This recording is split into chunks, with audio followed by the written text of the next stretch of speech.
শিক্ষার্থী ধর্ষণের ঘটনায় ছেলে সাফাতের দোষ স্বীকারের পর এবার নির্যাতিতাদের চরিত্র হননের চেষ্টায় নেমেছেন আপন জুয়েলার্সের মালিক দিলদার হোসেন। ৭১ টিভির হাতে আসা এক দিয়ে ধর্ষণের ১ মাস পর মামলা দায়ের নিয়ে প্রশ্ন তুলেছেন। হুমকি দিয়ে তিনি বলেছেন, মেয়েগুলো কেঁচো খুঁড়তে চাইলে সাপ বেরিয়ে আসবে। কারণ কথাটা হচ্ছে এই কারণে, একটা হোটেলে তো ভালো পেয়ে যাইতে পারে না। আমি জানি না কি হয়েছে, ভালো মন্দ আমি কিছু বলবো না।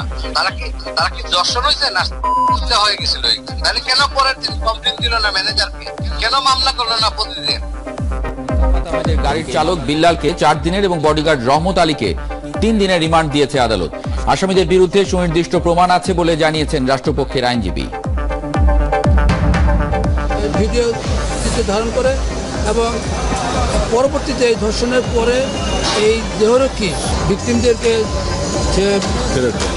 থ্রেট করে এই ধরনের ঘটনার জন্য প্রকাশ না করে এই ধরনের আদালত একজন বেলালের ড্রাইভার তাকে ৪ দিনের পুলিশ রিমান্ড মঞ্জুর করেছে এবং দেহরক্ষী রহমত আলী তাকে ৩ দিনের